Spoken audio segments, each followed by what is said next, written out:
안녕하세요. 꿈꾸는 연금술사 파로스입니다. 우리는 하루에도 수십 가지 감정들과 무의식적 생각들에 의해 기분이 좋아졌다가 나빠지는 일을 반복하는 것 같습니다. 고요한 상태에서는 감정과 잡념들에 의해 덜 지배를 받고 있는 것 같지만 대부분의 시간들을 감정과 무수히 일어나는 상념들에 의해 영향을 받으면서 지내고 있습니다. 우리는 왜 이렇게 아무짝에도 쓸데없는 상념들과 부정적 감정들에 의해 쉽게 지배받으면서 살아가고 있는 것일까요? 그것은 우리가 마음에 일어나는 감정과 생각들을 우리 자신으로 동일시하기 때문입니다. 감정적으로 느끼는 나와 무의식적으로 생각하는 상들은 우리의 진짜가 아닌 에고라는 허상입니다. 수많은 감정과 생각에 의해서 만들어진 갖가지 인격들인 에고가 우리 안에 있는 것입니다. 50대의 미셸은 의사입니다. 그녀는 병원의 환자들 앞에선 의사로 행동을 합니다. 그런데 미셸은 집으로 돌아가면 아이들 앞에선 엄마로 행동을 합니다. 남편 앞에선 그녀는 엄마도 의사도 아닌 아내가 됩니다. 한 사람이 상황에 따라 여러 가지 모습으로 살아가고 있는 것입니다. 이 여러 모습들 중 미셸의 진짜 모습은 무엇일까요? 그 어떤 하나의 상을 콕 집어 미셸이라고 당정할 수는 없을 겁니다. 나는 선생이다, 나는 사장이다 하는 생각들이나 나는 착하다, 나는 나쁘다, 나는 잘났다, 나는 못났다 하는 생각들 모두 그 순간에 자신을 어느 하나의 상으로 고집하는 것일 뿐 진정한 자신이라고 할 수 없습니다. 순간마다 바뀌는 모습을 두고 진정한 자아라고 할 수는 없는 것입니다. 그리고 감정적으로 느끼는 자신도 마찬가지입니다. 우리는 하루에도 수십 가지의 감정 변화를 겪습니다. 화난 나, 짜증내는 나, 기쁜 나, 즐거운 나로 수시로 바뀝니다. 이런 나 중 어느 하나를 단정지어 나라고 할 수 없습니다. 하지만 우리는 각각의 감정에서 느끼는 나를 나로 보는 경우가 많습니다. 감정이 온통 지배를 하고 있는 나의 모습을 진정한 나라고 착각할 때가 많은 것입니다. 이것은 감정을 자신과 동일시하여 보기 때문에 일어나는 현상입니다. 일상생활에서 무엇인가를 하면서 받는 스트레스보다 오히려 수십 가지 감정에 의해 받는 스트레스가 더 큽니다. 그리고 그 감정적 스트레스에 의해 소모되는 에너지의 양도 실로 엄청납니다. 도서관에서 책을 보던 저의 발을 누군가 지나가면서 밟았습니다. 그런데 미안하다는 말도 없이 그냥 지나쳐 갑니다. 저는 발을 밟고 지나갔으면서도 미안하다는 말을 하지 않은 그 사람에게 화가 일어납니다. 일순간 부정적 감정에 휩싸이면서 책을 보는데 집중을 할 수가 없습니다. 책에 집중할 에너지가 감정을 일으키는데 소모가 됩니다. 저는 발을 밟힌 전과 후나 똑같이 가만히 앉아 있는 것임에도 감정이 일어나는 직후 크다란 에너지가 소진되어 버립니다. 갑자기 책을 읽을 기분이 확 달아나 버립니다. 저는 가방을 집어들고 도서관을 나옵니다. 집으로 돌아와서 읽고 있던 책을 펼쳐봅니다. 그런데 동생이 거실에서 텔레비전을 크게 틀어놓습니다. 또 집중을 할 수가 없습니다. 평소에는 웃으면서 함께 텔레비전을 보면서 쉬었을 텐데 그만 방문을 열고 동생에게 크게 화를 내고 맙니다. 이렇게 한 번 일어난 부정적 감정은 또 다른 부정적 감정들과 사건들을 연이어 일어나게 합니다. 저는 내내 화가 난 상태로 머물러 있게 되는 것입니다. 잘못은 발을 밟은 사람이 했는데 오히려 피해자인 나는 소중한 하루가 엉망이 된 상태로 보내는 것입니다. 만약 도서관에서 제 발을 누군가 밟았을 때 화가 나는 감정이 일어난다 하더라도 바로 의식적인 생각을 할 수 있었으면 어땠을까요? 저 사람이 내 발을 밟았다는 사실을 몰랐나 보다. 혹은 이 세상에는 무례한 사람도 있는 거야 하고 감정을 툭 털어버렸다면 어땠을까요? 아니면 감정을 누를 것이 아니라 그 사람에게 다가가서 제 발을 밟으셔서 너무 아팠어요. 다음부터는 조심히 지나가 주세요. 라고 기분이 나빴음을 조용히 바로 표현을 했다면 어땠을까요? 그랬다면 저는 다시 즐겁게 책을 집중해서 읽을 수 있었을 겁니다. 하지만 우리는 의식적 생각보다 감정에 지배당하는 일이 훨씬 더 많습니다. 무례하게 저의 발을 밟고 지나갔다는 생각에 화가 나거나 미안하다는 말을 하지 않다니 어떻게 사람이 그럴 수 있냐는 윤리적 잣대를 생각하며 괘씸한 감정을 억누를 수가 없습니다. 그렇게 올라온 감정은 내내 제 자신을 따라다닙니다. 나쁜 감정이 저와 하나가 되어 어딜 가나 따라다니며 기분을 엉망진창으로 만들어버립니다. 표출되지 않은 부정적 감정이 내면에 억누르게 되면 한 번 느꼈던 부정적 감정은 내면에 그대로 남아있게 됩니다. 이렇게 우리는 알게 모르게 일상생활에서 겪는 크고 작은 일들에서 얻게 된 감정의 부정적 에너지들을 차곡차곡 내면에 쌓아놓는 것입니다. 만약 제때 그 에너지를 풀어내지 못한 사람이라면 나쁜 사람이 아닐지라도 쉽게 화를 내고 짜증을 내는 사람이 되고 맙니다. 그러다가 부정적 감정의 에너지를 더 이상 누를 수 없게 되었을 때 사소한 것에도 발화점이 되어 감정이 폭발해버리게 됩니다. 그래서 쉽게 짜증이 나거나 화가 난다면 그동안 감정을 꾹꾹 눌러왔음을 인지하고 크게 터져나오기 전에 부정적 에너지를 발산을 하는 것이 좋습니다. 이때 거친 운동이나 등산이나 한바탕 춤을 추는 것처럼 몸을 많이 움직이는 것이 크게 도움이 될 수 있습니다. 그런데 제때 발산하지도 못하고 그리고 감정의 분출도 되지 않았다면 그 감정은 우울증을 불러 일으킬 수 있습니다.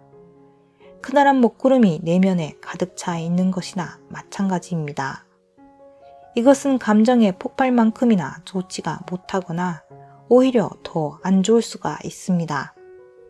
우울증이 생기면 부정적 에너지가 내면에 깊게 침투하여 여러 가지 병을 불러 일으킬 수 있기 때문입니다. 우리가 느끼는 감정은 우리의 마음과 인생에 먹구름을 지속적으로 만들어냅니다. 하지만 우리의 무의식은 그 감정에 주의를 기울이지 않고 감정과 자신을 동일시하는 상태에 곧잘 빠져들게 됩니다. 그로 인해 감정에 의해 많은 인격들이 끊임없이 우리 내면에 생겨납니다. 하지만 그 인격들 어느 것도 우리의 진짜라고 말할 수 없습니다. 단지 감정과 생각에 따라 일어나는 표면적 모습일 뿐입니다. 우리의 진정한 자아는 내면의 먹구름 너머에 있는 창공과 같습니다. 그 창공과 같은 곳에 우리의 본성, 신성한 에너지의 장이 존재합니다. 과학의 발달로 우주 만물은 모두 빛이며 에너지의 파동이라는 것을 알아냈습니다. 우리가 보게 되는 물질들은 전자가 서로 밀어내는 것에 의해 생겨나는 현상으로 우리가 물체를 만들 수 있게 된 것일 뿐 사실 모두 빛의 작용으로 보여지는 에너지라는 것을 알아내게 되었습니다. 우리 모두는 우주 근원의 에너지로 되어 있으며 서로 하나로 연결되어 있다는 것이 증명되어진 셈입니다. 그런데 누군가는 불성이라고 하기도 하고 누군가는 신성이라고 하기도 하고 또 누군가는 주인공이라고 부르기도 하고 또 누군가는 우리 안에 잠든 거대한 거인이라고 부르기도 하는 놀라운 능력을 지닌 우주 에너지로 되어 있음에도 우리는 평소에는 무수한 감정과 무의식적 생각으로 만들어진 인격인 가짜 자아에 의해 지배당하고 살아가다 보니 우리의 신성한 자아는 먹구름 너머에서 힘을 발휘하지 못하고 있는 것입니다. 따라서 우리의 주인공 신성한 자아를 발견하고 그 신성한 자아에 의해 살아가려면 가장 먼저 해야 할 일이 우리의 눈을 가리고 있는 우리의 수많은 감정과 상념들로 이루어진 먹구름을 걷어내야 합니다. 이 먹구름을 걷어내는 방법에는 여러 가지가 있지만 그렇게 하기 위해선 먼저 우리가 그 감정과 동일시하는 것에서 벗어나야 합니다. 그래야 그 감정들이 우리로부터 분리가 되고 그것들이 떨어져 나가게 될 수 있게 되는 것입니다. 이를 감정의 비동일시라고 합니다. 감정으로부터 우리가 분리될 수 있는 방법에는 여러 가지가 있습니다. 여러 방법들 중 자신에게 맞는 방법을 찾으면 됩니다.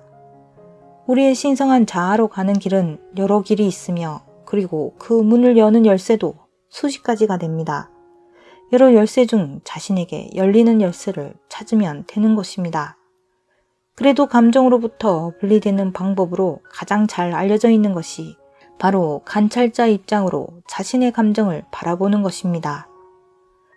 과거의 기억들과 현재 느끼고 있는 감정들을 관찰자 입장으로 바라보게 되면 우리가 동일시하는 과거의 캐캐묵은 감정들과 생각들이 우리로부터 자연스럽게 분리가 되게 됩니다. 그것으로 인해 우리 내면의 구름이 걷혀지는 내면의 정화가 일어나는 것입니다.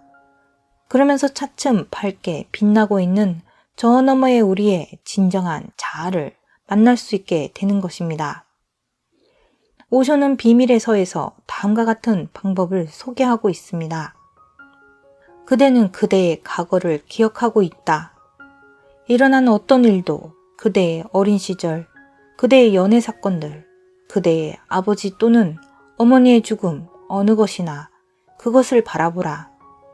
하지만 거기에 연루되지 말라. 마치 다른 누군가의 삶을 기억하고 있는 것처럼 그것을 기억하라. 그리고 이렇게 일어난 일들이 다시 영화화될 때, 다시 스크린 위에 나타날 때 주의를 기울여라. 알아차려라. 한 사람이 지켜보는 자, 멀리 떨어진 채로 그대의 과거 형상은 거기 영화 속에, 이야기 속에 있을 것이다. 만약 그대가 그대의 연애 사건을, 그대의 첫 번째 연애 사건을 기억하고 있다면 그대는 그대의 그 연인과 거기 있을 것이다. 그대의 과거 형상은 그대의 연인과 함께 거기 있을 것이다. 그대는 달리 기억할 수가 없다. 그대의 과거 형상으로부터도 또한 떨어져라. 마치 다른 누군가가 다른 누군가를, 마치 그 전부가 그대에게 속한 것이 아닌 것처럼 그 현상 전부를 바라보라. 그대는 단지 한 사람의 지켜보는 자, 한 사람의 관찰자인 것이다. 이것은 아주 기본적인 기법이다. 이것은 특별히 부다에 의해 많이 사용되었다. 이 기법에는 많은 형태가 있다. 그대는 이 기법에 접근하는 그대만의 방식을 발견할 수 있다. 예를 들어 그대가 밤에 막 잠에 빠져들려고 할 때, 막 잠이 들 준비가 되어 있을 때 하루 종일 있었던 기억들을 통과해 되돌아가 보라. 아침부터 시작하지 말라. 그대가 있는 곳, 바로 침대 위에서부터 시작하라. 그리고 나서 서서히 한 단계 한 단계 그대가 처음 깨어났던 아침의 첫 번째 경험으로 되돌아가라. 되돌아가라. 그리고 그대가 그 속에 개입되어 있지 않다는 것을 계속해서 상기하라. 예를 들어 오후에 누군가가 그대를 모욕했다. 그대 자신이, 그대 자신의 형상이 누군가에 의해 모욕당하고 있는 것을 보라. 하지만 그대는 단지 한 사람의 관찰자로 남는다. 연루되지 말라. 다시 화내지 말라. 만약 그대가 다시 화난다면 그러면 그대는 동일시되어 명상의 요점을 놓치고 만 것이다. 화내지 말라. 그는 그대를 모욕하고 있는 것이 아니다. 그는 오후에 있었던 그 형상을 모욕하고 있는 것이다. 그 형상은 이제 사라졌다. 이렇게 되돌아가는 것은 하나의 기적적인 방법이다. 만약 그대가 천천히 되돌아간다면, 만약 그대가 그 순간으로 풀어낼 수 있다면 되돌아감으로써 그것들은 거품처럼 떠오를 것이다. 이것은 깊은 정화이다. 그리고 만약 그대가 그것을 매일 할 수 있다면 그대는 새로운 건강이, 새로운 신선함이 그대에게 다가오고 있음을 느낄 것이다. 그대는 그것을 매일 할 수 있다. 그것은 하루 전체를 통과하여 되돌아가는 데 대한 새로운 통찰을 그대에게 부여할 것이다. 마음은 아침부터 시작하고 싶어 할 것이다. 하지만 기억하라. 그러면 풀어냄은 없다. 오히려 그 전부가 다시 강조된다. 만약 그대가 아침부터 시작한다면 그대는 아주 잘못된 일을 하고 있는 것이다. 그것은 잘못된 것이고 해로운 것이다. 왜냐하면 그렇게 하면 그대는 그 전부를 재강조하게 되는 것이며 그 덫은 깊어질 것이기 때문이다. 결코 아침부터 저녁으로 가지 말라. 항상 거꾸로 되돌아가라. 오직 그때서야 그대는 그 전부를 깨끗하게 할 수 있으며 그 전부를 깨끗이 씻어버릴 수가 있는 것이다. 그대는 또한 다른 것들을 통해서 그대의 마음을 되돌아가도록 훈련시킬 수가 있다. 단지 100부터 되돌아가 보라. 99, 98, 97 되돌아가라. 100부터 1까지 가라. 거꾸로. 그대는 마음이 1부터 100까지 가도록 결코 100부터 1까지 가도록 습관화되어 있지 않기 때문에 어려움을 느낄 것이다. 같은 식으로 그대는 이 기법을 가지고 되돌아가야 한다. 무슨 일이 일어날 것인가?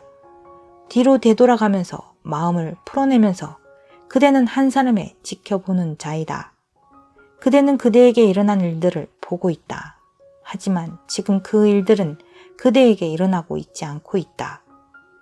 지금 그대는 단지 한 사람의 관찰자이며 그 일들은 마음의 스크린 위에서 일어나고 있는 것이다.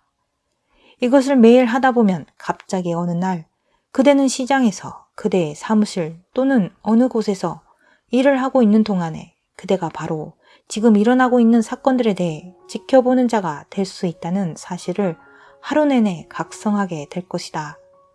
만약 그대가 나중에 한 사람의 지켜보는 자가 될 수 있다면 그리고 그대를 모욕한 누군가를 그것에 대해 화내지 않고 뒤돌아볼 수 있다면 왜 바로 지금은 아닌가? 지금 일어나고 있는 것에 대해서 만약 그대가 지켜보는 자가 될 수 있다면 그대는 화내지 않을 것이다. 그때 그것은 불가능하다. 화는 그대가 동일시 될 때에만 오직 가능하다. 만약 그대가 동일시 되지 않는다면 화는 불가능하다. 화는 동일시를 의미한다. 이렇게 오셔는 과거를 거꾸로 되돌리면서 관찰자 입장으로 있을 수 있다면 우리의 과거는 씻겨 나가게 된다고 하였습니다. 그리고 과거에 더 이상 매달리지 않게 된다고 하였습니다. 이와 같은 방법으로든 아니면 다른 방법으로든 우리가 우리의 과거를 정화할 수 있다면 우리 안에 쌓여있는 부정적 감정도 자연스럽게 사라지게 될 것입니다. 그리고 무엇보다 과거에 매달리지 않게 된다면 우리는 오롯이 현재, 즉 지금 이 순간에 집중할 수 있게 됩니다. 우리가 현재 우리의 진정한 자아로 현존할 수 있게 되는 것입니다. 그리고 부정적 감정으로 생겨난 강한 에너지는 신성한 에너지로 바뀌게 됩니다. 이렇게 되는 순간 바로 우리 내면에 큰 변형이 일어나게 됩니다. 그동안 닫혀있던 지혜의 눈이 열리고 현존 안에 가득 차 있는 많은 가능성들을 만나게 될 것입니다. 그리고 힘들이지 않아도 저절로 많은 일들을 이루는 능력을 발휘하게 될 것입니다. 간단하지만 사실 쉽지 않은 일입니다. 그래서 우리는 먼저 감정의 비동일시에 대해 이해가 되어야 하고 그 다음에 이렇게 되기까지 일상적인 수행이 필요합니다. 저도 이제는 잘 알면서도 순간순간 저의 진정한 자아를 놓치고 감정과 무의식이 만들어내는 감정과 생각들에 동일시할 때가 여전히 많습니다. 하지만 알물 얻고 난 후 그리고 제 나름의 수행을 통해서 요즘은 그래도 제게 일어나는 감정을 바라볼 수 있는 사람이 되었습니다. 이로 인해 전보다는 훨씬 삶의 질이 나아졌음을 피부로 느끼고 있는 요즘입니다. 감정 기복도 훨씬 줄어들게 되었고 그리고 무엇보다 싫다거나 아니오라는 말을 잘 못하면서 기분 나쁜 감정을 누르기만 했었는데, 감정의 비동일시 수련을 통해 전보다는 감정을 싣지 않고 싫은 부분을 상대방에게 이해시킬 수 있게 되었으며, 부당한 것에는 아니오라고 당당하게 말할 수도 있게 되었습니다. 하지만 무엇보다 거대한 장막 속에 숨겨져 있던 삶의 비밀들을 하나둘씩 알아갈 수 있게 된 점 또한 더할 나위 없는 기쁨이 되었으며, 매 순간을 전보다는 훨씬 더 충만한 기분으로 살아갈 수 있게 되었습니다. 아무쪼록 여러분들도 여러분들 내면에 깃든 신성한 자아와 함께 매 순간을 지복으로 가득 찬 삶을 살아가시길 기원드리며, 꿈꾸는 연금술사 파로스였습니다.